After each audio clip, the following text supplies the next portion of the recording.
ഹരേ കൃഷ്ണ സർവം കൃഷ്ണ അർപ്പണമസ്തു. ജയ ശ്രീ രാധേ രാധേ. തപ്ത കാഞ്ചന ഗൗരാംഗീ രാധേ വൃന്ദാവനേശ്വരി വൃഷഭാനുസുതേ ദേവി പ്രണമാമി ഹരിപ്രിയേ. ഹേ കൃഷ്ണ കരുണാ സിന്ധോ ദീനബന്ധോ ജഗത്പദേ ഗോപേശ ഗോപികാ കാന്ത രാധാ കാന്ത നമോസ്തുതേ. എല്ലാവർക്കും നമസ്കാരം. നമ്മളങ്ങനെ രാമൻ്റെയും കൃഷ്ണൻ്റെയും ലീലകളുടെ കഥകളൊക്കെ അങ്ങനെ പറഞ്ഞിരിക്കുകയാണ് അല്ലേ.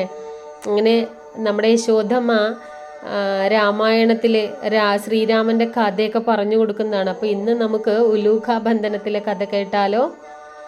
ഉലൂഖാബന്ധനത്തിൻ്റെ സ്റ്റാർട്ടിങ് ഇങ്ങനെയാണ്. തലേന്ന് രാമൻ്റെ കഥ കേട്ട് രാമകൃഷ്ണന്മാർ ഉറങ്ങുകയാണ്.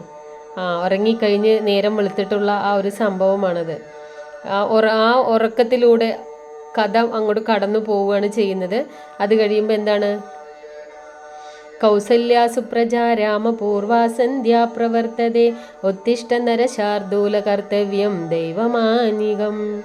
ആ സൗണ്ടാണ് പിന്നെ കേൾക്കുന്നത്. രാമകഥ കേട്ടുറങ്ങിയ കൃഷ്ണനും തോന്നി തന്നെ വിശ്വാമിത്രാദികൾ സുപ്രഭാതം പാടി ഉണർത്തുന്നുവെന്ന്. കണ്ണു തുറന്നപ്പോൾ മുറ്റത്ത് പശുരൂപം പൂണ്ടൊരു ഋഷി കരയുന്നു. അമ്മ കീർത്തനം പാടുന്നു, തൈര് കടയുന്നു. രാമൻ്റെ കഥ കേട്ട് ഉറങ്ങിയതാണ്. അപ്പോൾ ആ രാമായണത്തിലേക്ക് കൃഷ്ണൻ അങ്ങനെ പോയി ശ്രീരാമനായി എന്നുള്ളൊരു തോന്നൽ വന്നു അവന്. അപ്പോൾ ആ പശു അവിടെ നിന്ന് കരയാണ്. അമ്മയാണെങ്കിലോ തൈരൊക്കെ കടയുന്നുണ്ട്. എന്തായിരിക്കും അവസ്ഥ എന്ന് പറഞ്ഞു. പച്ചക്കല്ലിൻ പ്രഭകളെ മുഴുവൻ വെല്ലും തിരുമൈ കാണാകേണം, വെണ്ണ കവർന്ന് നടന്നൊരു ബാലനെ വിണ്ണവർനാഥ കാണാകേണം. ഇതും പറഞ്ഞുകൊണ്ടാണ് നിൽക്കുന്നത്. കണ്ണൻ ചാട്ടപ്പെടവും അങ്ങോട്ട് എഴുന്നേറ്റു. എന്നിട്ട് അമ്മയുടെ മുന്നിൽ പോയിട്ട് ചമ്രം പടഞ്ഞിരുന്നു. യശോദമ്മയ്ക്ക് നിർമാല്യ ദർശനം കൊടുത്തു. അതിരാവിലെ എണീറ്റിട്ട് അമ്മ തൈരൊക്കെ അങ്ങനെ കടയാണല്ലേ, അവിടെ പോയിട്ട് നിർമാല്യ ദർശനം അമ്മയ്ക്ക് കൊടുക്കുകയാണ് ചെയ്യുന്നത്. എന്താണ് അവസ്ഥ നോക്കൂ. രാവിലെ എണീറ്റ് വരുന്ന സീൻ എങ്ങനെയാണ്? പീലിയും പട്ടുകോണും ഒക്കെ തൂങ്ങിക്കിടക്കുന്നു. അതൊക്കെ അഴിഞ്ഞ് അവിടെ ഇവിടെയൊക്കെ തൂങ്ങി നിൽക്കുന്നു. യശോദ കണി കൊണ്ടു നിർമാല്യ ദർശനം ഭഗവാനെ. കണ്ണൻ പറഞ്ഞു, അമ്മയ്ക്ക് എന്നോട് ശകലം പോലും സ്നേഹമില്ല അല്ലേ. 2 തൈര് ഉരുളയല്ലേ എനിക്ക് തന്നുള്ളൂ. ഈ തൈർക്കലത്തിൽ പറ പോലെ തൈരുണ്ട്. കടകോലിനെ ആണെങ്കിൽ അതിൽ കെട്ടിയിട്ടിട്ട് കുടിപ്പിക്കുകയാണ്. എന്നിട്ട് കണ്ണൻ കടകോലിൽ പിടിച്ചിട്ട് ഇങ്ങനെ നിൽക്കുക. ഇത് കേട്ടതും നമ്മുടെ യശോദമ്മയ്ക്ക് ചിരി അങ്ങോട്ട് പൊട്ടി അങ്ങോട്ട് ചിരിച്ചു. ഈ കടകോലിനെ അതിൽ കെട്ടിയിട്ടിട്ട് കുടിപ്പിക്കണു എന്നാണ് കണ്ണൻ പറയണത്. ഈ പറ പോലെയുള്ള വയറിൽ നിറയെ തൈര് വെച്ചിട്ട് കടകോല് കുടിച്ച് തീർക്കുകയാണ് എന്നാണ് പറയുന്നത്. ശ്യാമനുണ്ണി ഈ തൈർക്കലത്തിന് കുടം പോലെ വയറുണ്ട്. ഉണ്ണിക്ക് ആലിലെ വയറല്ലേ, ഒരു ചാൺ നീളമുണ്ട്. പിന്നെ എത്ര തൈരുരുള കഴിക്കാനാകും? ആ ചോദ്യം കൃഷ്ണന് പിടിച്ചില്ല. അതായത് തൈർക്കലത്തിന് വലിയ വയറും എനിക്ക് കണ്ണന് ചെറിയ വയറ്, അതൊട്ടും ഇഷ്ടമായില്ല. എൻ്റെ കുടവയറിൻ്റെ വലിപ്പം അമ്മ കാണാനിരിക്കുന്നതേ ഉള്ളൂ. ഈ ചിന്തയോടെ കണ്ണൻ അമ്മയെ നോക്കി. ഇങ്ങനെ ചിന്തിച്ച് അമ്മ പറയുന്നതിന് പറയാതെ തന്നെ ഇങ്ങനെ മനസ്സുകൊണ്ട് പറയുക. അമ്മ കുളിച്ച് കുറി തൊട്ട് മുടിയിൽ മല്ലികമാലയൊക്കെ ചൂടി അങ്ങനെ ഇരിക്കുന്നു. പട്ടുചേലിയും സ്വർണ്ണവളകളും പതക്കവും ഒക്കെ അമ്മ ഇട്ടിട്ടുണ്ട്. മഹാലക്ഷ്മിയെ പോലെ ഉണ്ട് എന്ന് അവൻ ഇങ്ങനെ ചിന്തിക്കുകയാണ്. തന്നോടുള്ള വാത്സല്യത്താൽ തേജോപൂർണമായ മുഖം തനിക്ക് വേണ്ടി ചുരുത്തുന്ന മുലപ്പാലിനെ കുറിച്ച് ഓർത്തപ്പോൾ കണ്ണൻ ഒറ്റച്ചാട്ടത്തിന് അമ്മയുടെ മടിയിലെത്തി. യശോദാദേവി തൈര് കടയുന്നത് നിർത്തി കണ്ണനെ ലാളിച്ചു. അതാ മുലപ്പാൽ നിവേദ്യം തുടങ്ങിക്കഴിഞ്ഞു. ഉണ്ണി ഗുരുവായൂരപ്പൻ്റെ ആദ്യ മേൽശാന്തിയെ നമസ്കരിച്ചോളൂ. അതാണ് ഭഗവാന്റെ ആദ്യത്തെ മേൽശാന്തി ആരാണ്? യശോദമ്മയാണ്. യശോദമ്മയ്ക്കാണ് നിർമാല്യ ദർശനം കൊടുത്തത്. അമ്മ കുളിച്ച് കുറി തൊട്ടിട്ടാണ് ഈ പണികളൊക്കെ ചെയ്യുന്നത്. ഇങ്ങനെ നോക്കിയപ്പോൾ പെട്ടെന്ന് ആ ലക്ഷ്മി ദേവിയുടെ ഭംഗിയുള്ള ആ അമ്മ ഇരിക്കുന്നത് കണ്ടപ്പോൾ അപ്പം തന്നെ പാല് കുടിക്കണമെന്ന് തോന്നുകയാണ്. ആ സമയം ആകുമ്പോഴത്തേക്കും യശോദമ്മയ്ക്കും അങ്ങനെ ഒരു ഫീൽ ഉണ്ടാവുകയാണ്. അവൻ അങ്ങോട്ട് ചാടി കയറിയിരുന്ന അമ്മയുടെ പാല് കുടിക്കുകയാണ്. അതാണ് ആദ്യത്തെ നിവേദ്യം. പാലാഴിനാഥന് പാൽ ചുരത്തി കൊടുത്ത് ആ ഭൂമിയേനി തലോടി ആനന്ദിക്കുന്ന യശോദാമ്മേ, അവിടുന്ന് പരമധന്യാണ്. ഞങ്ങൾ നിങ്ങളെ ഇരുവരെയും വണങ്ങുന്നു. ആരാണ് ഇരുവരെയും? അമ്മയും മകനും. ഭാഗ്യവതിയായിട്ടുള്ള ആ അമ്മയെ നമ്മളും മനസ്സാ സ്മരിക്കുക. ഇപ്പൊ കണ്ണന്റെ മുഖവും കാണേണ്ടത് തന്നെയാണ്. പക്ഷേ നിവേദ്യ സമയത്ത് തൊഴാൻ പറ്റില്ലല്ലോ. നിവേദ്യം കൊടുക്കുമ്പോൾ തൊഴാൻ പറ്റില്ല. എന്നാൽ തൻ്റെ ഉണ്ണി ഗുരുവായൂരപ്പനാണെന്ന് പാവം യശോദ അറിഞ്ഞില്ല. പെട്ടെന്ന് പാൽ തിളച്ച് അടുപ്പിൽ പോകുന്ന ശബ്ദം കേട്ടതും കണ്ണനെ താഴെ അങ്ങ് നിർത്തി യശോദ അടുക്കളയിലേക്ക് ഒറ്റ ഓട്ടം വെച്ചു കൊടുത്തു. അതായത് അവൻ പാല് കുടിച്ചുകൊണ്ടിരിക്കുന്നു, പറയണം, ഒന്നുമില്ല പറയണം, ഇപ്പോൾ വരാ പാല് വെച്ചിട്ടുണ്ടെന്ന് പറയണത്. ഒന്നും പറയാണ്ട് പെട്ടെന്ന് അങ്ങോട്ട് അടർത്തി മാറ്റിയിട്ട് അവിടെ ഇട്ടിട്ട് അങ്ങോട്ട് ഓടുകയാണ്. പാല് തെളിച്ചു പോയല്ലോ പറഞ്ഞു. അത് ഒട്ടും കണ്ണന് ഇഷ്ടമായില്ല. മുലകുടിയുടെ രസം മുറിഞ്ഞ ദുഃഖത്തിലാണ് കണ്ണൻ. ദേഷ്യവും. അത് പിന്നെ മുലപ്പാൽ നിറച്ച് കിട്ടിയില്ലെങ്കിൽ വിഷമം വരില്ലേ? കൊച്ചുകുട്ടിയല്ലേ. നമുക്കൊക്കെയാണെങ്കിൽ അടുത്ത ജന്മം കിട്ടുമെന്ന് വിചാരിക്കാം. കണ്ണനോ ജനനമില്ലാത്തവൻ. നോക്കിയപ്പോഴുണ്ട് മുന്നിൽ ഏതോ ഒരു ശില്പി സമർപ്പിച്ച ഒരു ശില കൊണ്ടുള്ള ഗജേന്ദ്രൻ. ഒരു ആനയുടെ രൂപം അവിടെ ഇരിക്കുന്നു. കണ്ണൻ്റെ കളിപ്പാട്ടാണത്. കണ്ണൻ ആനയെ എടുത്ത് തൈർ കലത്തിൽ ഒരൊറ്റ ഏറങ്ങ് കൊടുത്തു. സംഹാരമൂർത്തിയല്ലേ. കല അങ്ങ് ഉടഞ്ഞു. തൈരിങ്ങനെ ഒഴുകി കണ്ണൻ്റെ യശസ് പോലെ എങ്ങും പരന്നു. ആ കണ്ണൻ്റെ ഉണ്ണിക്കണ്ണൻ്റെ കഥകൾ ഇങ്ങനെ നാട് മുഴുവൻ പരക്കുകയല്ലേ, അതുപോലെ ആ അമ്മയുടെ തൈർ കലത്തിൽ നിന്ന് തൈർ കലം പൊട്ടിച്ചിട്ട് അതിനിങ്ങനെ പടർന്ന് ഒഴുകുന്നത് അവൻ നോക്കി നിന്നു. ഈ ശബ്ദം കേട്ടതും ഗോപിക എന്താ പറയുക, ശബ്ദം കേട്ട് എത്തിയ ഗോപിക മൂക്കത്ത് വിരൽ വെച്ചു. എൻ്റെ കണ്ണാ നീ എന്താ ചെയ്തേ? പിന്നെ കുറേ ചിരിച്ചു അല്ലേ. അവൻ അങ്ങനെ ദേഷ്യം നിൽക്കുന്നത് കാണുമ്പോൾ തന്നെ അങ്ങോട്ട് ചിരിയും വന്നു. ഒടുവിൽ ദേഷ്യമൊക്കെ അഭിനയിച്ചിട്ട് വടിയുമായിട്ട് ഉണ്ണിയെ തേടി പുറപ്പെട്ടു. കണ്ണനോ ഉറിയോടുകൂടി വെണ്ണപാത്രം എടുത്തത് കൊണ്ടുവന്ന് ഉരലിന്മേലിരുന്ന് കുരങ്ങനും വെണ്ണ കൊടുക്കുന്നു. കക്കാനും നിനക്കും അറിയാം എന്ന ഭാവം. ഇടയ്ക്ക് തിരിഞ്ഞു നോക്കിയപ്പോൾ വടിയുമായി അമ്മ പിന്നില്. അപ്പം എന്താ പറയുക, അത് തല്ലിപ്പൊട്ടിച്ചത് പോരാണ്ട് ഉറിയിൽ വെച്ചിട്ടുള്ള വെണ്ണപ്പാത്രം എടുത്തിട്ടാണ് ഓടുന്നത്. ആ വെണ്ണപ്പാത്രത്തിൽ ഉള്ള വെണ്ണ മുഴുവൻ അവനും വാരി തിന്നുണ്ട്, കുരങ്ങന്മാർക്കും കൊടുക്കുന്നുണ്ട്, അവൻ്റെ കൂടെയുള്ള എല്ലാ പക്ഷി മൃഗാദികൾക്കൊക്കെ കൊടുക്കുന്നുണ്ട്. ഇതെല്ലാം കണ്ട് അമ്മയ്ക്ക് ദേഷ്യം വന്നിട്ട് ഒരു വടി എടുത്തിട്ട് തല്ലാൻ ഓടുകയാണ്. ആരുടെ പുറകെയാണ് ഓടുന്നത്? നമ്മുടെ അഖിലാണ്ട കോടി ബ്രഹ്മാണ്ടനാഥൻ ഏറ്റവും സ്പീഡ് കേടിയ ഓട്ടക്കാരൻ്റെ പുറകിൽ ഓടി എത്തുമോ? അപ്പം അതാ പറയുക. അപ്പോൾ എന്താ വീട്ടിലെ ഏറ്റവും വലിയ പോരാളി അമ്മയാണെന്നൊക്കെ പറയും. പക്ഷേ ഈ അമ്മ അത്രയ്ക്ക് പോരാ അല്ലേ. ഭഗവാന്റെ പുറകെ ഓടുകയാണ് പിടിക്കാൻ. ഇവിടെ വാ, നീ എന്താ ചെയ്തതെന്ന് പറഞ്ഞിട്ട് തല്ലാൻ വടിയായിട്ട് ഓടുകയാണ്. അങ്ങനെ ഓടി ഓടി തളർന്നു പോകുന്ന യശോദമ്മ. തളകിലിക്ക് ശ്രീകൃഷ്ണൻ ഭയം പോലെ ഓടുകയാണ്, പേടിപ്പിച്ചിട്ട് ഓടുകയാണ്, ഭയന്ന് ഓടുന്നത് പോലെ കാണിക്കുകയാണ്. യോഗികളെ എത്ര ധ്യാനിച്ചിട്ടും പിടികൊടുക്കാത്ത കണ്ണൻ്റെ പിന്നാലെ വടിയുമായി യശോദയും. ഈ പുണ്യവതിയെ പിന്തുടർന്നുള്ള നമുക്ക് ഓടാം, ആ യശോദമ്മയുടെ പുറകെ ഓടിയിട്ട് കണ്ണനെ ഓടിച്ചിട്ട് പിടിക്കാം എന്ന് പറയും പോലെ യശോദ പോകും വഴിയെ മുടിക്കെട്ടിലെ മല്ലികപ്പൂക്കളെല്ലാം അങ്ങനെ നടർന്ന് വീണു. ഒടുവിൽ വിയർത്ത് തളർന്ന യശോദ ശ്രീകൃഷ്ണനെ ഓടിപ്പിടിച്ചു. അങ്ങനെ തിരിഞ്ഞു നോക്കുമ്പോഴാണ് കൃഷ്ണൻ ഇങ്ങനെ വിചാരിക്കണം, അമ്മ ഓടി കുറേ നേരം ഓടി, പാവം തളർന്നു, നീ പിടികൊടുക്കാല്ലേ, അല്ലെങ്കിൽ അമ്മയ്ക്ക് സങ്കടമാവും. ആ സ്നേഹമാണ്, കണ്ടില്ലേ, ആ സ്നേഹം കൊണ്ട് പതുക്കെ കൃഷ്ണൻ ഇങ്ങനെ പതുക്കെ ഓടാൻ തുടങ്ങിയതും അമ്മ ഓടിപ്പോയി അങ്ങ് പിടിക്കുകയാണ്. എന്നെ പിടിക്കാനായിട്ട് എൻ്റെ പിറകെ ഓടിയാൽ പിടികിട്ടും എന്ന ഭാവത്തിൽ കണ്ണൻ വിണ്ണിലെ മുനിമാരെ നോക്കി ചിരിച്ചു. ഇതുപോലെ ഇതെല്ലാം കളികൾ കണ്ടുകൊണ്ട് ആകാശത്ത് കുറേ ആൾക്കാർ നിൽക്കുന്നുണ്ടല്ലേ, അവരുടെ അടുത്ത് കൂടെ പറയുകയാണ്, ഇതുപോലെ ഓടിക്കോ എന്നാലേ എന്നെ കിട്ടുള്ളൂ എന്നുള്ള ആ ഒരു നോട്ടവും കൊടുത്തു. സൂത്രത്തിൽ പിടികൂടിയ മാനവേദ കവിക്ക് മയിൽപീലി നൽകിയ കണ്ണൻ രോഷത്തോടെ പിടിച്ച അമ്മയുടെ മുന്നിൽ കണ്ണീരൊഴുക്കി. കയ്യിലെ വെണ്ണ കണ്ണിലിട്ട് തിരുമ്മിയപ്പോൾ മുഖമാകെ കൺമഷി പരന്നു. കൂട്ടുകൂടി കള്ള കണ്ണീരൊഴുക്കി ഭയാണെന്ന് കരുതി യശോദ വടി വലിച്ചെറിഞ്ഞു, പിന്നെ ശാസിച്ചു. അങ്ങനെ കണ്ണൻ കരയണ് കണ്ടപ്പോൾ അമ്മയുടെ സർവ്വത് നഷ്ടപ്പെട്ടു പോയി. പിന്നെ ആ വടിയൊക്കെ വലിച്ചെറിഞ്ഞിട്ട് കണ്ണൻ്റെ അടുത്ത് പറയണ്, നിന്റെ ഈ കലമുടച്ചുള്ള കളി മിണ്ടാപ്പച്ചിയുടെ മട്ടും രണ്ടും മാറി നല്ല ബുദ്ധി തെളിയട്ടെ, ഉരുളിൽ കിടക്ക എന്ന് പറഞ്ഞുകൊണ്ട് ആ ഉല്ലൂഖയിൽ പിടിച്ചങ്ങോട്ട് കെട്ടി. അതാണ് ഉല്ലൂഖ ബന്ധൻ. ഉരുളിൽ പിടിച്ചങ്ങോട്ട് കെട്ടി. ആ കെട്ടുമ്പോഴെന്താണ്, ഇങ്ങനെ ഒരു കയറെടുത്തിട്ട് കെട്ടും, അത് എത്തില്ല, പിന്നെയും കയറെടുത്ത് കെട്ടും, എത്തില്ല. അങ്ങനെ കുറേ കയറുകൾ എടുത്തിട്ടും ആ ഗോപികമാരുടെ വീട്ടിലുള്ള കയറും എല്ലാം എത്തിയിട്ടും ഭഗവാനെ കെട്ടാൻ പറ്റണില്ല. അങ്ങനെ എന്ത് ചെയ്തു, അങ്ങനെ കെട്ടി അവസാനം മടുക്കുകയാണ്. എന്താ പറയുക, ഇതാരാണ്? ജഗദ്ഗുരുവാണ്, അകവും പുറവും ഇല്ലാത്തവനാണ് എന്നൊന്നും യശോദ അറിഞ്ഞില്ല. പട്ട് ചരടെടുത്ത് ഉണ്ണി വയറിൽ ചുറ്റിക്കെട്ടാൻ എടുത്തപ്പോൾ 2 വിരൽ നീളം കുറവ്, 1 അങ്കുലം കുറവാണ്, 2 അങ്കുലം കുറവാണ്. രോഹിണി ഒരു ചരട് തരൂ. രോഹിണി ചരടുമായി എത്തി. ആ ചരട് വളരെ വലുതായിരുന്നു, പക്ഷേ വയറിന് ചുറ്റി വന്നപ്പോൾ 2 വിരൽ നീളം കുറവ്. എപ്പോഴും 2 അങ്കുലം കുറഞ്ഞുകൊണ്ട് ചുറ്റുമ്പോൾ എത്ര കയറുകൾ കൂട്ടിച്ചേർത്തിട്ടും ഭഗവാന്റെ വയറിലൂടെ ഇതിങ്ങനെ കെട്ടിവെക്കുമ്പോൾ 2 അങ്കുലം കുറയുകയാണ്. യശോദ ഇങ്ങനെ അമ്പരന്ന് നിൽക്കുക, ഇത് എന്ത് കളി, ഇതെന്തൊരു മറിമായാട്ടാണ് എന്ന് പറഞ്ഞിട്ട്. രോഹിണിയും ദാസിമാരും ചെറു കയറുകൾ ശേഖരിച്ചു വന്നു. പിന്നെ ബാലകൃഷ്ണനെ ചുറ്റിക്കെട്ടാൻ ഇതൊന്നും തികയുന്നില്ല. മറ്റു ഗോപികൾ വളരെ ഈ വിവരമൊക്കെ അറിയാണ്, മറ്റുള്ളവരൊക്കെ നീ അറിഞ്ഞു കേട്ടില്ലേ, യശോദ ഉണ്ണി എന്താ പറയുക മിടുക്കനെ ബന്ധിക്കാൻ പോണു അത്രേ യശോദ ഉണ്ണിയെ എന്ത് ചെയ്യാൻ പോവാണ്, കെട്ടിവെക്കാൻ പോവാണ്, അറിഞ്ഞോ എന്ന് എല്ലാവരും ന്യൂസ് കൊടുക്കുകയാണ്. അത് കേട്ടതും എല്ലാ ഗോപികമാരും ഓടി വരികയാണ്, ഉവ്വോ എന്ന് പറഞ്ഞിട്ട്. അപ്പോൾ കയറ് കുറേ വേണ്ടിവരുമല്ലോ, എന്നാലും ഉണ്ണിയെ കെട്ടാൻ പറ്റില്ല, കയറ് കുറേ വരുന്നവരെല്ലാം എന്ത് ചെയ്യണം, അവരവരുടെ വീട്ടിൽ നിന്ന് കുറേ കയറെടുത്തിട്ട് വരിക. അങ്ങനെ അനുഭവസ്ഥരായി അവർ വണ്ണം കുറഞ്ഞ ധാരാളം കയറുകൾ എത്തിച്ചു കൊടുത്തു. ഒരു ഗോപി വിളിച്ചു പറഞ്ഞു, മോളെ, നമ്മുടെ കൊച്ചു പശുക്കിടാവിന്റെ കഴുത്തിൽ ഒരു പട്ട് കയറുണ്ട്, പുതിയതാണ്, അതഴിക്കിയെന്ന് പറഞ്ഞു. അപ്പോൾ കുട്ടി ചോദിച്ചു, അമ്മേ, അപ്പോൾ കിടാവ് ഓടില്ലേ? ഗോപിക്ക് ക്ഷമ കിട്ടു. നീ ആ കിടാവിനെ ഇങ്ങ് അഴിച്ചു വിട്, എന്നിട്ട് ആ കയറിങ്ങെടുക്ക്, ഇവിടെ ശ്രീകൃഷ്ണനെ കെട്ടാൻ പോണു, ആ നേരത്തെ അവളുടെ ഒരു കിടാവ് എന്ന് പറഞ്ഞ് അവളെയും കുറെ ചീത്ത പറഞ്ഞു. ചീത്ത പറഞ്ഞിട്ട് അവൾ ഓടിപ്പോയിട്ട് അവളുടെ വീട്ടിൽ നിന്ന് അത് എടുത്തുകൊണ്ട് വരികയാണ്. തെറ്റെന്ന് ബന്ധിച്ചിട്ടും കിഞ്ചന പോരായികയാൽ മന്ദഹാസവം ചെയ്ത് വിസ്മയം പൂണ്ടു നിന്നാൽ നന്ദഗോകുല സ്ത്രീകൾ ചിരിച്ചുകൊണ്ട് നിന്നാർ. അതായത് ഇങ്ങനെയൊക്കെ തെറ്റ് ചെയ്തിട്ട് കള്ളനെ പിടിച്ചിരിക്കുകയാണ്, അതേ എന്നിട്ടും ചിരിച്ചുകൊണ്ടിരിക്കുകയാണ്, വിസ്മയിച്ചുകൊണ്ടിരിക്കുകയാണ്, ഇതിനെ പിടിച്ച് കെട്ടിയിടാൻ പോവുകയാണ് എന്ന് പറഞ്ഞപ്പോൾ എല്ലാ നന്ദകുലത്തിലെ ആൾക്കാരും ചിരിക്കുകയാണ്.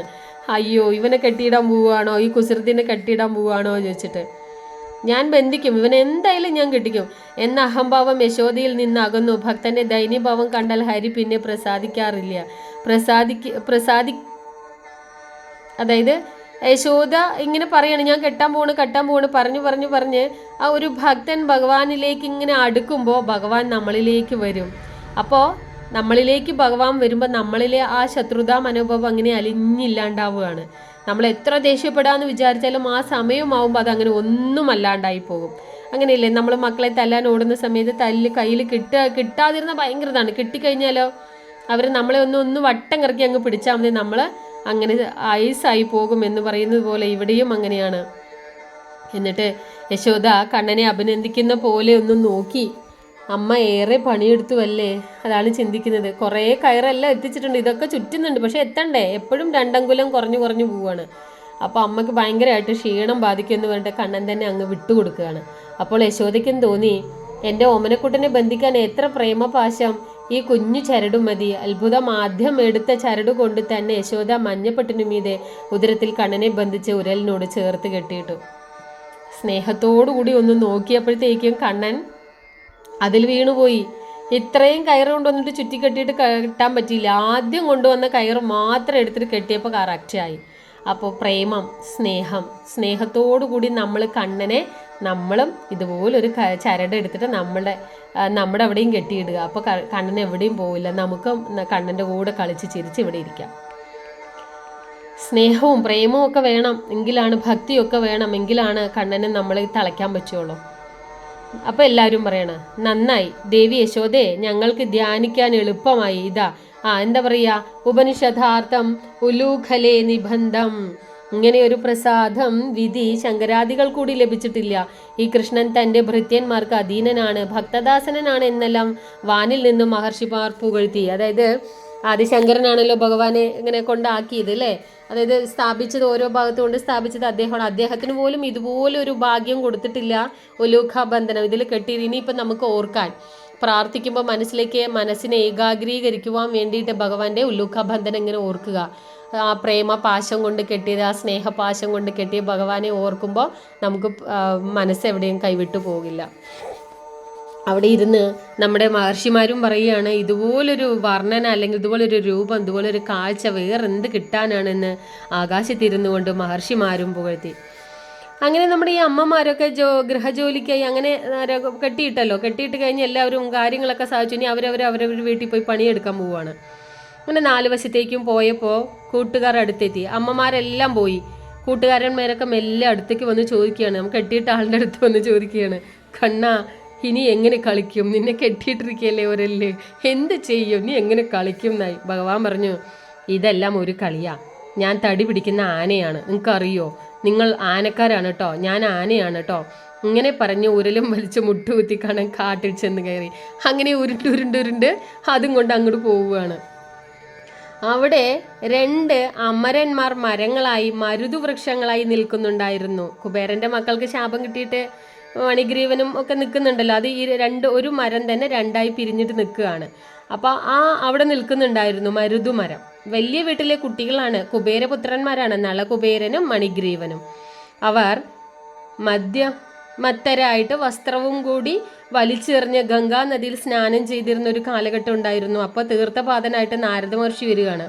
ആ അതിനുവേണ്ടി നാരദ മഹർഷി വരുന്ന സമയത്ത് ഈ കുബേരൻ്റെ മക്കൾക്കായിട്ടുള്ള ഈ നളകുബേരനും മണിഗ്രീവനും മദ്യമൊക്കെ കഴിച്ചിങ്ങനെ മദ്യോന്മത്തരായിട്ട് അവിടുത്തെ സ്ത്രീകളൊക്കെ ആയിട്ട് വെള്ളത്തിൽ ഇങ്ങനെ ക്രീഡിച്ചുകൊണ്ടിരിക്കുന്ന സമയത്താണ് വരുന്നത്. അപ്പോൾ നാരദൻ എന്ന് പറയുമ്പോൾ ഭയങ്കര ഭക്തോത്തമനല്ലേ. അദ്ദേഹത്തെ കണ്ടിട്ട് ഇവർക്കൊന്നും തോന്നിയില്ല. കുബേരപുത്രന്മാർ മധ്യമത്തരായിട്ട് പാട്ടൊക്കെ പാടി നാരദനെ കണ്ടതായി ഭാവിച്ചതേ ഇല്ല.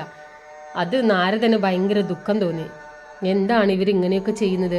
ഇവർ രുദ്രപാർഷദന്മാരായ കുബേരന്റെ ഉണ്ണികൾ. നല്ല പൗരുഷവും ഒരിക്കൽ നളകുബേര പത്നിയായ രംഭയെ രാവണൻ അപമാനിക്കാൻ ശ്രമിച്ചു. നളകുബേരൻ ശപിച്ചതാണ്. അത്ര ഇഷ്ടമില്ലാത്ത ഒരു സ്ത്രീയെ തൊട്ടാൽ രാവണന്റെ തല 7 പൊട്ടിത്തെറിക്കട്ടെ എന്ന് ശാപം കൊടുത്തത്. അങ്ങനെയൊക്കെയുള്ള ഒരു കുടുംബത്തിലെ അതല്ല, അത്രയും നല്ല കുടുംബത്തിലില്ല. എന്താ ഇവർ ഇങ്ങനെ ചെയ്യുന്നത് എന്ന് നാരദ മഹർഷി ആലോചിക്കുകയാണ്. മാരി പോലെ പൂവർഷിച്ചു ദേവകള്. അന്നു മുതൽ സ്ത്രീകൾക്ക് രാവണനിൽ നിന്ന് രക്ഷയായി. അന്നു മുതൽ രാവണ ഈ ശാപം കിട്ടിയതോട് കൂടിയിട്ടാണ് എന്താ പറയുക, രംഭയെ പ്രാപിക്കാനായി പോയതാണ്. അപ്പോൾ എന്ത് ചെയ്തു? ശാപം കിട്ടിയതോടുകൂടി അതിനുശേഷം ഒരിക്കലും രാവണൻ മറ്റുള്ള സ്ത്രീകളെ പ്രാപിച്ചിട്ടില്ല എന്നുള്ള, ഇങ്ങനെ ശാപം ഉള്ളതുകൊണ്ട് പ്രാപിക്കാറില്ല എന്നാണ് പറയുന്നത്. അത് മറ്റുള്ള സ്ത്രീകൾക്കൊക്കെ എന്തായി? നല്ലതായി. കാരണം എന്താ, എവിടെ പോയാലും രാവണൻ പെണ്ണുങ്ങളെ അടിച്ചുകൊണ്ട് പോകും. അങ്ങനെയുള്ള ആ ഒരു ഇതാണ്. അപ്പോൾ ആ നളകുബേരൻ ഇത്ര അധപതിക്കാൻ കാരണം ഐശ്വര്യമതമാണോ, ധാരാളം പണം ഉണ്ട് എന്നുള്ള ആ മതത്തിലാണോ ഇവരിങ്ങനെയായി തീർന്നത്? ഇനി കണ്ണു തെളിയണമെങ്കിൽ ദാരിദ്ര്യമാകുന്ന അഞ്ജനം തന്നെ വേണം. അപ്പോൾ ഇങ്ങനെ ഇവരെ വിട്ടാൽ പറ്റില്ലല്ലോ, ഇവർക്കൊരു ശിക്ഷ കൊടുക്കണമെന്ന് പറഞ്ഞിട്ട് എന്ത് ചെയ്തു? നമ്മുടെ നാരദ മഹർഷി അവരെ ശപിക്കുകയാണ്. എന്താണ് ശപിക്കുന്നത്? ഇവർ അർജുന വൃക്ഷങ്ങളായി ഭവിക്കട്ടെ. ഈ അർജുന വൃക്ഷമാണ് എന്ത്? നമ്മുടെ മരുതുമരം എന്ന് പറയില്ലേ, അത് ഔഷധമുള്ളതും കൂടിയിട്ടാണ് കേട്ടോ. മരുതുമരത്തിന് ഇത് എന്താ വെച്ചാൽ ഒരു മരം 2ആയി പിരിഞ്ഞു പോകുന്നുണ്ട്. നമ്മൾ ഇരട്ടകൾ എന്ന് പറയില്ലേ, അതുപോലെ അത് അങ്ങനെയായിട്ട് 100 ദിവ്യ സംവത്സരം കഴിയുമ്പോൾ വസുദേവപുത്രൻ വരും, സാന്നിധ്യം ഉണ്ടാവും. അപ്പം നിങ്ങൾക്ക് മുക്തിയും ഭക്തിയും ലഭിക്കും. അപ്പം ശാപം കിട്ടിക്കഴിയുമ്പോഴാണല്ലോ അയ്യോ അങ്ങനെ ചെയ്യല്ലേ, ഞങ്ങൾക്ക് ശാപമോക്ഷം വേണം, ഞങ്ങൾ അറിയാതെ ചെയ്തതാണെന്നൊക്കെ പറയും. അവർ കരയുമ്പോഴാണ് നാരദൻ മഹർഷി പറയണത്, ഞാൻ എന്തായാലും ശപിച്ച ശാപം ഏൽക്കും. പക്ഷേ ഒരു കാര്യം നിങ്ങളറിയുക, 100 സംവത്സരം കഴിയുമ്പോൾ വസുദേവർക്ക് കൃഷ്ണൻ പിറക്കുമ്പോൾ ഇവിടെ വരും. ഏതെങ്കിലും ഒരു കാര്യവുമായിട്ട് ഭഗവാൻ എത്തും. അന്ന് നിങ്ങൾക്ക് മുക്തി നൽകും. അപ്പോൾ ഒപ്പം നിങ്ങൾക്ക് നഷ്ടപ്പെട്ട ഭക്തിയും അദ്ദേഹം തരുമെന്ന് പറഞ്ഞ് ശാപരൂപേണ അനുഗ്രഹിച്ചു എന്നാണ് പറയുന്നത്. കണ്ണൻ്റെ ലീലകൾ ഓരോന്നും എണ്ണി കണ്ടു നിന്ന വൃക്ഷരൂപികൾ പ്രാർത്ഥിച്ചു. ആ മണിഗ്രീവന് കുബേരൻ്റെ മക്കളായിട്ടുള്ള 2 പേരും നിന്ന് പ്രാർത്ഥിക്കുകയാണ്. കെട്ടിയിട്ടോരു ഉരലു വലിച്ചും കുട്ടി കൂട്ടുകാരൊപ്പം കളിച്ചും കട്ടുവെണ്ണയും പാലും ഭുജിച്ചും കുട്ടി ബ്രഹ്മമേ ഓടി വന്നാലും. ഈ 2 മരങ്ങൾ ഇങ്ങനെ പറയുകയാണ്, ഉറക്കെ പറയുന്നുണ്ട്, വായോ കളിച്ച് വായോ എന്നിട്ട് ഞങ്ങൾക്ക് ശാപമോക്ഷം തരൂ എന്ന് പറയുകയാണ് ചെയ്യുന്നത്. അപ്പോൾ കണ്ണന് മാത്രമല്ലേ ഇത് കേൾക്കുള്ളൂ. കണ്ണനും ചിന്തിച്ചു, ശാപം കൊണ്ട് മുളച്ച വൃക്ഷം, കാട്ടിലെ തടി, ഇത് ഉരലുകൊണ്ട് മറിക്കാം, വലിയോട് വലി. അങ്ങനെ വൃക്ഷങ്ങൾക്കിടയിൽ വിലങ്ങിയ ഉരൽ അനക്കമില്ല. ഈ 2 മരത്തിൻ്റെ ഇടയിൽ കൂടെ കൊണ്ടുപോയിട്ട് എന്ത് ചെയ്തു? ഈ ഉരൽ പോയി പെട്ടിട്ട് കൃഷ്ണൻ അങ്ങോട്ട് വലിക്കുക, പിന്നെ ഇങ്ങോട്ട് വരിക. ഇതെല്ലാം പിള്ളേർ കണ്ടിട്ട് ആനന്ദിച്ച് നിലവിളിക്കുകയാണ് ചെയ്യുന്നത്. അവരും ആ ഒരു സന്തോഷത്തോട് കൂടിയിട്ട് അവരും അങ്ങനെ വലിച്ചു വിലങ്ങനെ ഇട്ട് വലിച്ചു. പക്ഷെ ഒന്നും വിട്ടില്ല. ആകാശം മുട്ടി നിന്ന് വൃക്ഷങ്ങൾ ഒട്ടാകെ കാടുപുഴുകി അങ്ങ് പൊത്തവും അങ്ങോട്ട് നിലത്ത് വീണു. അഗ്നി പോലെ തേജസ്സോടെ കുബേരപുത്രന് പുറത്തു. ആ മരം പൊട്ടി താഴെ വീടലും ആ മരത്തിൽ നിന്ന് 2 ദിവ്യ തേജസ്സുകൾ ഇങ്ങനെ ആകാശത്തേക്ക് ഉയർന്നു വരികയാണ്. എന്നിട്ട് ഭൂമിയിലോട്ട് ഇറങ്ങി ഭഗവാന്റെ അടുത്ത് വന്ന് നിന്നിട്ട് വന്ദിക്കുകയാണ്, സ്തുതിച്ചു. അങ്ങയെ അറിയാൻ ആർക്കും ആവില്ല. ഋഷീന്ദ്രന്റെ അനുഗ്രഹത്താൽ പരമമംഗളമായ ദർശനം ലഭിച്ചു. ഞങ്ങളുടെയും ഞങ്ങളുടെ സുഹൃത്തുക്കളുടെയും വാക്കുകൾ അങ്ങയുടെ ഗുണം കീർത്തിക്കണം. ചെവികൾ കഥാമൃത ശ്രവണത്തിനാകണം. കൈകൾ സർവ്വകർമ്മങ്ങളും തൃപ്പാദങ്ങളിൽ സമർപ്പിച്ചു ചെയ്യാനും മനസ്സ് ശ്രീപാദ സ്മരണയ്ക്കും ദൃഷ്ടികൾ ഭഗവാന്റെ പ്രത്യക്ഷ രൂപമായ സജ്ജനങ്ങളുടെ ദർശനത്തിനുമായി തീരണം. ശിരസ്സുകൊണ്ട് നിശേഷാത്മാവായ അങ്ങയെ നമസ്കരിക്കാറാകണം. അപ്പോൾ ഞങ്ങൾ അറിയാതെ മതോന്മത്തരായിട്ട് മദ്യത്തിന് ആസക്തിയായിട്ടാണ് ഞങ്ങൾ അന്ന് അങ്ങനെ ചെയ്തത്. അതിനുവേണ്ടി നാരദ മഹർഷി ഞങ്ങൾക്ക് ശാപവും നൽകി. ഇപ്പോൾ ഭഗവാൻ ഞങ്ങളുടെ മുമ്പിൽ വന്ന് നിൽക്കുന്നു. ഇനി ഞങ്ങളുടെ സർവ്വ അംഗഭംഗങ്ങളും താങ്കളെ ഭജിക്കുന്നതിന് വേണ്ടിയിട്ട്, ഭഗവാനെ ഗുരുവായൂരപ്പ അങ്ങയെ ഭജിക്കുന്നതിന് വേണ്ടിയിട്ട് ഞങ്ങൾക്ക് ചെവി, അങ്ങയുടെ കർണാമൃത ശ്രവണം, അങ്ങയുടെ നാദം കേൾക്കാൻ വേണ്ടിയിട്ടായിരിക്കണം. അങ്ങനെ ഞങ്ങളുടെ എല്ലാ ശരീരഭാഗങ്ങളും അങ്ങേക്ക് വേണ്ടി സമർപ്പിക്കുകയാണ് എന്നും പറഞ്ഞ് അവർ തല നമ്മളെപ്പോഴും ഭഗവാനെ നമസ്കരിക്കാനായിട്ട് ഉപയോഗിക്കണം എന്നൊക്കെ പറഞ്ഞ് അവർ ചോദിച്ചു വാങ്ങുകയാണ് അനുഗ്രഹം. ഉലൂഖല ബന്ധൻ അവരെ ചേർത്തെടുത്ത് അഭിനന്ദിച്ചു, ഭക്തി നൽകി അനുഗ്രഹിച്ചു. നാരദ ശിഷ്യർ ആ ചിരിക്കുന്ന ബാലനെ പ്രദക്ഷിണം വെച്ച് നമിച്ച് അളകാപുരിയിലേക്ക് മടങ്ങി. ഭഗവാൻ എന്നെ ബഹുമാനം മൂലം ആ കെട്ടഴിച്ചു വിടാൻ അവർക്ക് തോന്നിയില്ല. പക്ഷെ എന്താ പറയുക, കെട്ടഴിച്ചു വിടാൻ ഇവർ രണ്ടുപേരും അയ്യോ ഭഗവാൻ കെട്ടിലാണല്ലോ എന്ന് പറഞ്ഞാൽ അതും അഴിച്ചു വിട്ടില്ല. പക്ഷെ അവർക്ക് അനുഗ്രഹം കിട്ടിയപ്പോൾ അവർ നേരെ അളകാപുരിയിലേക്ക് പോയി കുബേരൻ്റെ നാട്ടിലോട്ട് പോവുകയാണ് ചെയ്യുന്നത്. അങ്ങനെ ഈ കോലാഹലങ്ങളൊക്കെ കഴിഞ്ഞപ്പോഴാണ് ഗോപന്മാർ മരം വീണ ഭയങ്കര ശബ്ദം കേട്ടത്.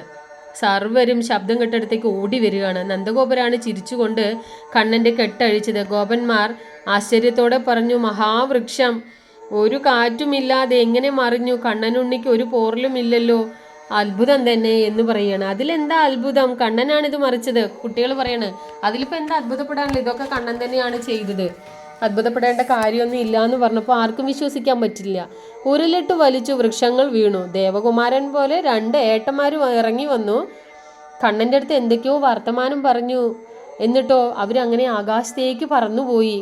ഇതൊക്കെയാണ് ഗോപന്മാർ അവർക്ക് കഥ പറഞ്ഞു കൊടുത്തു. ഈ കഥ കേട്ടിട്ട് അവർ വന്നവരൊക്കെ ചിരിക്കുകയാണ്. നന്ദഗോപുരം കൂട്ടുകാരൊക്കെ ചിരിക്കുകയാണ്.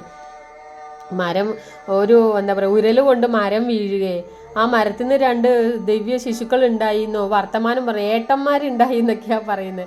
ഇതൊക്കെ വിശ്വസിക്കാൻ പോലും പറ്റാത്തൊരവസ്ഥയിൽ അവർ അന്തവും കുന്തവും ഇല്ലാതിരിക്കുകയാണ്. അപ്പോഴാണ് പറയുന്നത്, പക്ഷിണി പൂതന ചത്തതോ എന്ന് ചിലർ തമ്മിൽ പറഞ്ഞു. നന്ദൻ ഒക്കത്തേറ്റിയ മകന്റെ ചെവിയിൽ സർവരും കേൾക്കെ വിളിച്ചു, ദാമോദരനുണ്ണി. എന്നിട്ട് യശോദയെ നോക്കിയപ്പോൾ കുറ്റബോധത്തോടെ അമ്മ തലകുനിച്ചു. ഗോപികൾ ചിരിച്ചു. അമ്മ ഉണ്ണിയെ ധാമം കൊണ്ട് ഉദരത്തിൽ ബന്ധിച്ചില്ലേ? രാമകൃഷ്ണ ദാമോദര ഹരേ മുകുന്ദ. അപ്പോൾ ദാമോദരം പറഞ്ഞ കയറ് കൊണ്ട് അമ്മ ഉണ്ണിയെ കെട്ടിയില്ലേ, അതും പറഞ്ഞിട്ട് ദാമോദര ലീലകൾ ആടിയില്ലേ എന്ന് പറഞ്ഞിട്ട് അതും ഒരു നാമമായി എടുത്ത് പാട്ടായി പാടിക്കൊണ്ട് ഗോപികളെല്ലാം ഹരേ മുകുന്ദ എന്ന് ഉറക്കെ പറയുകയാണ്. ഇതിൽ കുറ്റബോധം കൊണ്ട് യശോദമ്മ തലകുനിക്കുന്നുണ്ട്. എന്താണ് ദാമോദരൻ ഉണ്ണി എന്ന് അച്ഛൻ നന്ദഗോപുരം അവൻ്റെ ചെവിയിൽ പറയുമ്പോൾ അമ്മേനെ ഇങ്ങനെ നോക്കുകയാണ്. എന്തിനാ കയറ് കൊണ്ട് കുഞ്ഞിനെ കെട്ടിയിട്ട് എന്നുള്ള ഭാവത്തിൽ നോക്കി കുറ്റബോധം കൊണ്ടാണ് അമ്മ തല കുനിച്ചു പോകുന്നത്. പാവം എൻ്റെ ഉണ്ണിയെ ഞാൻ ഇങ്ങനെ കെട്ടിയിട്ടല്ലോ എന്ന് ഓർത്തിട്ടാണ്. അപ്പോൾ ഗോപികകൾക്ക് അല്ലെങ്കിൽ ഭക്തന്മാർക്ക് വീണ്ടും പറയാൻ അല്ലെങ്കിൽ പാടാൻ അല്ലെങ്കിൽ ധ്യാനിക്കാൻ ഒരു മന്ത്രവും കൂടെ കിട്ടി എന്നുള്ളതാണ്. അങ്ങനെ അതെടുത്തിട്ട് ആ ദാമോദര ഹരേ മുകുന്ദ എന്ന് പറയുന്ന ആ പാട്ടിങ്ങനെ ഗോപികൾ ഇങ്ങനെ പാടാൻ തുടങ്ങിയപ്പോൾ കൃഷ്ണനും വിട്ടില്ല. അതെ, എൻ്റെ അച്ഛനും അമ്മയും മോശക്കാരൊന്നും അല്ലല്ലോ, എന്നെ ബന്ധിക്കാൻ അമ്മയ്ക്കും മുക്തനാക്കാൻ അച്ഛനും യോഗ്യതയുണ്ട്. അങ്ങനെ അച്ഛനും അമ്മയും വിട്ടുകൊടുക്കുന്നില്ല. കണ്ടില്ലേ, എൻ്റെ അമ്മ എന്നെയല്ലേ കെട്ടിയിട്ടത്, ആയിക്കോട്ടെ എൻ്റെ അമ്മയാണല്ലോ, അത് അങ്ങനെയൊക്കെ വരും. എൻ്റെ അച്ഛൻ എന്നെ രക്ഷിച്ചില്ലേ, അതും എൻ്റെ അച്ഛനാണ്. ഇനി നിങ്ങളത് പറഞ്ഞ് കളിയാക്കൊന്നും വേണ്ട പറഞ്ഞിട്ട് അവരുടെ അടുത്ത് തട്ടിക്കയറുകയാണ്. അപ്പോൾ കൃഷ്ണനും മോശക്കാരനല്ല, മുകുന്ദൻ എന്നാണ് മുകുന്ദൻ എന്നാണ് ഇനി പേര്. അപ്പോൾ ഇനി കൃഷ്ണൻ മോശക്കാരനല്ല, മുകുന്ദൻ എന്നും ഇവനെ വിളിക്കാം. എന്താണ്, അർജുന വൃക്ഷങ്ങളെ മോചിപ്പിച്ചില്ലേ, അതുകൊണ്ടാണ് മുകുന്ദൻ എന്ന പേര് കിട്ടുന്നത് എന്ന് രാമൻ പറഞ്ഞപ്പോൾ സർവരും ആർത്തി വിളിച്ചു. അപ്പോൾ കൃഷ്ണ, ഇനി നിന്നെ കൃഷ്ണൻ എന്ന് മാത്രമല്ല ദാമോദരൻ എന്ന് മാത്രമല്ല കേട്ടോ നിന്നെ വിളിക്കുന്നത്, മുകുന്ദ എന്ന് കൂടെ വിളിക്കും. എന്താണ്, അർജുന വൃക്ഷമാണ് എന്ത്, സാലവൃക്ഷം എന്നും പറയൂ കേട്ടോ. മരുതുമരങ്ങൾ, അതായത് നളകുബേരന്മാർക്ക് കൊടുക്കുന്ന കുബേരൻ്റെ പുത്രന്മാരായിട്ടുള്ള മണിഗ്രീവനും അവർക്ക് മോചനം കൊടുത്തില്ലേ, അതുകൊണ്ടാണ് അവർക്ക് ആ മുകുന്ദൻ എന്ന പേര് കിട്ടുന്നത്. അതാരാ പറയുന്നത്? ബലരാമനാണ് പറയുന്നത്. അത് കേട്ടപ്പോൾ എല്ലാവരും ചിരിക്കുകയാണ്. അന്ന് കണ്ണന് ഓണമായിരുന്നു. ഇങ്ങനെയൊക്കെ കാര്യങ്ങളൊക്കെ ചെയ്തില്ലേ എല്ലാവരും. യശോദമ്മയായാലും യശോദമ്മയ്ക്ക് സങ്കടവുമാണ്, കാരണം ഈ കുഞ്ഞിനെ കൊണ്ട് കയറിട്ട് കെട്ടിവെച്ചില്ലേ എന്നുള്ളൊരു സങ്കടവും ഉണ്ട്. അപ്പോൾ അന്ന് ഓണം എന്ന് പറയാൻ കാരണം എന്താണ്, യശോദ കുണ്ടിരം തിരുവോണം കണ്ണന് പാലും എന്താ പറയുക അവൻ്റെ വിഷമം തീർക്കാൻ വേണ്ടിയിട്ട് ആ സങ്കടം തീരുവോളം കണ്ണന് പാലും പലഹാരങ്ങളും ഒക്കെ കൊടുത്തു. സങ്കടപ്പെടേണ്ട അമ്മ അങ്ങനെയൊക്കെ ചെയ്തുകൊണ്ട് സോറി എന്നൊക്കെ പറഞ്ഞിട്ട് നിറയെ അവനിഷ്ടമുള്ളതെല്ലാം കൊടുത്തു. അപ്പോൾ ഒരു പഴക്കച്ചവടക്കാരി അമ്മൂമ്മ വന്നു. ഇങ്ങനെ കഴിച്ചുകൊണ്ടിരിക്കുമ്പോഴാണ് ഒരു അമ്മൂമ്മ വരുന്നത്. പഴം വിൽക്കാൻ വേണ്ടി വരികയാണ്. അവളുടെ കുട്ടയിലെ പഴം മുഴുവൻ കണ്ണൻ്റെ കുഞ്ഞി കയ്യിൽ വെച്ച് കൊടുക്കുകയാണ് ഈ അമ്മ ചെയ്യുന്നത്. അപ്പോൾ പെട്ടെന്ന് പഴം വേണോ എന്ന് പറഞ്ഞ് വരുമ്പോൾ ഉണ്ണിക്കണ്ണൻ ഓടി പോവുകയാണ്. അങ്ങനെ ഓടി പോകുമ്പോൾ ആ അമ്മൂമ്മ എല്ലാം ഈ കുട്ടിയുടെ കയ്യിൽ വെച്ചു കൊടുക്കും. അച്ഛൻ കോർത്ത് കെട്ടിയ കതിർക്കൊലയിൽ നിന്ന് ഏതാനും നെന്മണി അടർത്തിയെടുത്ത് കണ്ണന അമ്മൂമ്മയുടെ ഭാണ്ഡത്തിൽ ഇട്ടുകൊടുത്തു. അപ്പോൾ എന്ത് ചെയ്തു? പകരം കുഞ്ഞു കുട്ടിയല്ലേ, ഒന്നും ഇല്ലല്ലോ ഇവിടെ തരാൻ, എൻ്റെ കയ്യിൽ ഒന്നും ഇല്ലല്ലോ തരാൻ എന്ന് പറഞ്ഞിട്ട് ആ അമ്മമ്മയുടെ അടുത്ത് പറയുമ്പോൾ ഒന്നും വേണ്ടാന്ന് പറയും. പക്ഷെ അവൻ എന്താ ചെയ്തത്? ഉള്ളിൽ പോയിട്ട് ഈ പഴമൊക്കെ വെച്ചു. പഴം വെച്ചിട്ട് ഈ നെല്ല് ഇങ്ങനെ കുല ഇങ്ങനെ വെക്കുമല്ലോ, വീടിൻ്റെ മുമ്പിലൊക്കെ ഇങ്ങനെ കൊലകൊലയായിട്ട് ഇങ്ങനെ കെട്ടി വെക്കില്ലേ, അങ്ങനെ കെട്ടിയതിൽ നിന്ന് ഒരു 3-4 മണി നെൽമണി മാത്രമേ അവൻ്റെ കുഞ്ഞി കയ്യിൽ അത്രയല്ലേ കൊള്ളുള്ളൂ. അപ്പോൾ ആ നെന്മണി എടുത്തിട്ട് വന്നിട്ട് ഈ അമ്മൂമ്മയുടെ ഈ ഭാണ്ഡത്തിൽ ഇട്ട് കൊടുക്കുകയാണ്, പഴക്കൊട്ടയിൽ ഇട്ട് കൊടുക്കുകയാണ്. അത്ഭുതം! അത് ഇട്ടതും എന്തായി? അതെല്ലാം മാണിക്യവും വൈഡൂര്യവും ഒക്കെ രത്നങ്ങളായി മാറി, ഫലഭാണ്ഡം രത്നഭാണ്ഡമായി മാറി സ്നേഹത്തോടെ സമർപ്പിച്ചതിൻ്റെ ഫലം. ആ അമ്മ ഒന്നും ആഗ്രഹിച്ചിട്ടല്ല ഭഗവാൻ ആ പഴം കൊടുത്തത്. ഭഗവാൻ പറയണ്ടേ എൻ്റെ കയ്യിൽ ഒന്നും തരാനില്ല, അപ്പോൾ എന്താ ചെയ്യുക, അച്ഛനും അമ്മയും ഒന്നും ഇല്ല അവിടെ എന്നൊക്കെ പറയുന്നുണ്ട്. എന്നിട്ടും എന്താ ചെയ്യുക, ആ അമ്മ കൊടുക്കുകയാണ്. കുഴപ്പമില്ല, നീ എടുത്തോ എന്ന് പറഞ്ഞിട്ട് കൊടുക്കുകയാണ്. അപ്പോൾ സ്നേഹത്തോട് കൂടിയിട്ടാണ് എന്താണ് ആ അമ്മ പഴം കൊടുത്തത്. അതുകൊണ്ട് തന്നെ ആ സ്നേഹ വായ്പിന് തിരിച്ച് 2-3 നെൽമണി കൊടുത്തതും ആ കൊട്ടയിൽ വീണതും അതൊക്കെ രത്നം നിറഞ്ഞു എന്നാ പറയുക. അപ്പം നമ്മൾ പ്രാർത്ഥിക്കുമ്പോഴും ഭജിക്കുമ്പോഴും ഒക്കെ ഭഗവാൻ അത് തരും ഇത് തരും പറഞ്ഞ് നമ്മൾ പ്രാർത്ഥിക്കേണ്ട. അത് ഏത് സമയത്ത് ആർക്ക് എപ്പോൾ എങ്ങനെ ഏതൊക്കെ ഭഗവാൻ തീരുമാനിക്കാൻ. നമ്മൾ ആരും പറയില്ല ഇന്നിപ്പോൾ എനിക്ക് ഇത്ര രൂപ കിട്ടണം അല്ലെങ്കിൽ എനിക്ക് അത് കിട്ടണം ഇത് കിട്ടണം പറഞ്ഞ് പ്രാർത്ഥിച്ചിട്ട് നമുക്ക് കിട്ടുന്ന എന്താ ഉറപ്പ്? ഒരു ഉറപ്പും ഇല്ല. ഭഗവാൻ ഇഷ്ടമുണ്ടെങ്കിൽ തരട്ടെ, ഇല്ലെങ്കിൽ നമുക്ക് വരുന്ന ദുഃഖങ്ങളായാലും സന്തോഷമായാലും അതൊക്കെ അനുഭവിക്കാനുള്ള ശക്തിയും ഭഗവാനെ നീ തരണേന്ന് മാത്രം പ്രാർത്ഥിക്കുക. അങ്ങനെ ഈ അമ്മ എന്ത് ചെയ്തു എന്നറിയാമോ? ആ പഴങ്ങളൊക്കെ കൂട്ടുകാരും ഒത്ത് പങ്കിട്ട്, അമ്മ കൊടുത്ത പഴമൊക്കെ എന്ത് ചെയ്തു? കണ്ണൻ തൻ്റെ കൂട്ടുകാരുടെ അടുത്തൊക്കെ പോയിട്ട് അവർക്കൊക്കെ പങ്കിട്ട് കൊടുക്കുകയാണ്. കൃഷ്ണൻ എപ്പോഴും കയ്യിൽ കിട്ടിയ സാധനം ഒറ്റയ്ക്ക് തിന്നില്ല, എല്ലാവർക്കും കൊടുക്കും. കൃഷ്ണൻ അധികം എടുത്തു, എന്നിട്ട് എല്ലാവർക്കും കൊടുത്തു കഴിഞ്ഞിട്ട് കൂടുതൽ കണ്ണൻ എടുത്തു. നിലത്ത് വീണതൊക്കെയും പെറുക്കി തിന്നു. ശുണ്ടി വന്ന കുട്ടികൾ വിളിച്ചുകൂപ്പി, യശോദമ്മേ കണ്ണനുണ്ണി മണ്ണുണ്ടു. അപ്പോൾ താഴത്തൊക്കെ ഈ പഴം വീണപ്പോൾ ആ പഴം വീണതും മണ്ണിലല്ലേ വീഴുന്നത്, ആ മണ്ണോടെ കൂടെ വാരി തിന്നുകയാണ് ചെയ്യുന്നത്. അപ്പോൾ അവരെല്ലാവരും എന്ത് ചെയ്തു? അവർക്ക് കുറച്ചല്ലേ കൊടുത്തുള്ളൂ. അപ്പോൾ അതിൻ്റെ കുശുമ്പും കൂടിയിട്ട് എന്ത് ചെയ്തു? യശോദമ്മയെ കണ്ണൻ മണ്ണ് വാരി തിന്നണു കേട്ടോ എന്നങ്ങോട്ട് വിളിച്ചു പറഞ്ഞു. രോഗം വരുമെന്ന് ഭയന്ന് യശോദ ഓടി എത്തി ചോദിച്ചു, ശരിയാ രാമ? രാമൻ മെല്ലെ പറഞ്ഞു, അമ്മേ എപ്പോഴാണ് തിന്നതെന്ന് അറിയില്ല, ഈ വിശ്വത്തിലുള്ള മണ്ണ് മുഴുവൻ ശ്രീകൃഷ്ണൻ്റെ വയറ്റിലുണ്ട് എന്ന് പറയാതെ പറഞ്ഞുപോയി. അതായത് ഭഗവാന്റെ ഉദരമാണല്ലോ ഈ ഭൂമി എന്ന് പറയുന്നത്. അതിങ്ങനെ ബലരാമൻ പറയാണ്, ഞാൻ കണ്ടൊന്നുമില്ല അമ്മേ, പക്ഷേ എപ്പോഴാണെന്നൊന്നും എനിക്കറിയില്ല, ഇവൻ തിന്നിട്ടുണ്ടെങ്കിൽ ഈ വിശ്വത്തിലുള്ള മണ്ണ് മുഴുവൻ അവൻ്റെ വയറിലുണ്ടാവും എന്ന് പറഞ്ഞു. പക്ഷേ യശോദമ്മയ്ക്ക് അറിയില്ലല്ലോ പറഞ്ഞതിൻ്റെ പൊരുൾ എന്താന്ന്. കണ്ണനും പറഞ്ഞു, അമ്മേ ഈ ഏട്ടന് 2 നാക്കാണ്, നുണ പറയുമ്പോൾ നിനക്ക് 100 നാക്കാണല്ലോ, വാ പുളിക്ക് എന്ന് പറയാണ്. ബലരാമൻ്റെ അടുത്ത് പറയണം, കണ്ട 100 നാക്കാണ്, നീ കള്ളമാണ് പറയണെന്ന് പറഞ്ഞിട്ട് അവന് 100 നാക്കുണ്ട്, വാ തുറന്ന് കാണിച്ചേ എന്ന് പറയുകയാണ്. വിടരുന്ന താമരപ്പൂ പോലെ വിശ്വനാഥൻ വാ പിളർന്നു, വിശ്വത്തിലുള്ള മണ്ണ് മുഴുവൻ വിണ്ണും പാതാളവും സർവ്വചരാചരങ്ങളും ആ വായിൽ യശോദ കണ്ടു സംഭ്രമിച്ചു. അപ്പോൾ അവിടെയുള്ള കൂട്ടുകാരൊക്കെ പറഞ്ഞു, ഇല്ല യശോദമ്മ അവൻ കള്ളം പറയണം, അവൻ മണ്ണ് വാരി തിന്നു. ബലരാമനും പറഞ്ഞു അവൻ്റെ വയറിൽ മുഴുവൻ മണ്ണുണ്ട് എന്ന് പറഞ്ഞു. ബലരാമൻ പറഞ്ഞത് വേറെ അർത്ഥത്തിലാണെങ്കിലും മണ്ണ് വാരി തന്നു എന്നുള്ള അർത്ഥത്തിൽ യശോദമ്മ കാണിച്ചേ വാ കാണിച്ചേ നോക്കട്ടെ, ഞാൻ കള്ളം പറയാൻ പാടുണ്ടോ എന്നൊക്കെ പറഞ്ഞ് ഇങ്ങനെ വാ തുറന്നതും വായിക്കകത്ത് ഈ ലോകം മുഴുവനും കാണുന്നു. 3 ലോകങ്ങളും അതിനകത്ത് കാണുന്നു. ആ ഒരു ലോകത്തിൽ ഇരുന്നു കൊണ്ട് യശോദമ്മ കണ്ണൻ്റെ വായും തുറന്നു നോക്കുന്ന ആ സീനും അവിടെ കാണും. ഇത് കണ്ടതും യശോദമ്മയ്ക്ക് ആകെ എന്താ ചെയ്യുക എന്താ പറയാന്നറിയാതെ തലചുറ്റിൽ വരുമോ സ്വപ്നമാണോ എന്നറിയാതെ ഇങ്ങനെ മായ ബാധിച്ചിരുന്നു. ഇതെന്ത് സ്വപ്നമാണോ മായയാണോ ബുദ്ധിമോഹമോ ഈ ഉണ്ണിയുടെ ഈശ്വരഭക്തിയോ മായാധിനാഥനായ ശ്രീനാരായണ പാലിക്കണേ. ആരാണ് ഈ ശ്രീനാരായണൻ? തൻ്റെ മകൻ തന്നെയാണെന്ന് അറിയുന്നില്ല മായ ബാധിച്ചിട്ട്. ഭഗവാനെ എൻ്റെ മകനെ കാക്കണേ, ഇവ മണ്ണൊക്കെ വാരി തിന്നിട്ടുണ്ട്, ഇതെന്താ ഈ വായിക്കകത്ത് കാണുന്നത് എന്ന് പറയുകയാണ്. അങ്ങനെ ഓർത്ത് പ്രാർത്ഥിക്കുകയാണ്. അങ്ങനെ നിൽക്കുമ്പോൾ എല്ലാം മറഞ്ഞു. പെട്ടെന്ന് ഓർമ്മയൊക്കെ പോയി. അമ്മേ പെട്ടെന്ന് ആ ഓർമ്മകളൊക്കെ കളഞ്ഞിട്ട് വേഗം കണ്ണൻ പറയണം, അമ്മിഞ്ഞ എന്ന് പറഞ്ഞ് കണ്ണൻ ആ മാറിലേക്ക് വീണു. അമ്മ എനിക്ക് പാലെത്താ അമ്മ എന്ന് പറഞ്ഞിട്ട് അമ്മേനെ അങ്ങനെ വീഴ്ത്തുകയാണ് ചെയ്യുന്നത്. ആ സ്നേഹപാശം കൊണ്ട് അങ്ങനെ വീഴ്ത്തിയിട്ടിട്ട് ആ മായയും കൊടുത്തിട്ട് മറവിയും കൊടുത്തിട്ട് അങ്ങോട്ട് എനിക്കിപ്പോൾ പാലിതാന്നായി. യശോദ വാരി പുണർന്ന് മുലം നൽകി സർവശാസ്ത്രങ്ങളാലും കീർത്തിക്കപ്പെടുന്ന ഈശ്വരനെ പുത്രനായി ലാളിക്കാൻ ഭാഗ്യമുണ്ടായി. നന്ദൻ്റെയും യശോദയുടെയും പൂർവ്വജന്മത്തിലെ തപസ്സിൻ്റെ ഫലമാണത്. അതായത് നന്ദഗോപരും യശോദമ്മയും എന്താ പറയുക, തപസ് ചെയ്തതിൽ ഇനിയും ഭഗവാൻ നമ്മുടെ മകനായിട്ട് പിറക്കണേ എന്ന് പ്രാർത്ഥിച്ചതിൻ്റെ ഫലമായിട്ടാണ് ഒരിടത്ത് പിറന്ന് ഒരിടത്ത് വളരേണ്ടി വന്നത്. അപ്പോൾ ആ ഭാഗ്യം സിദ്ധിച്ച ആ അമ്മയുടെയും അച്ഛൻ്റെയും സൗഭാഗ്യമോർത്ത് നമുക്കും ആനന്ദിക്കാം, ഭഗവാനോട് പ്രാർത്ഥിക്കാം.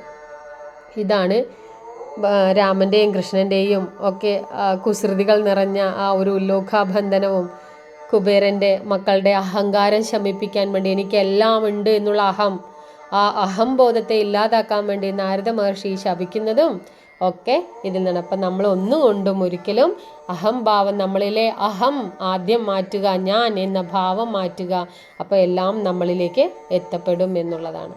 ഇതാണ് ഉല്ലൂഖബന്ധൻ. കഥ മനസ്സിലായിട്ടുണ്ടാവുമെന്ന് വിചാരിക്കണു. അപ്പോൾ നമ്മുടെ യദുകുലം ചാനൽ തുടർന്നും കാണുന്നതിന് വേണ്ടി എല്ലാവരും സബ്സ്ക്രൈബ് ചെയ്യണം, ലൈക്ക് ചെയ്യണം, കമൻറ്റ് ചെയ്യണം, ഷെയർ ചെയ്യണം. ഹരേ കൃഷ്ണ.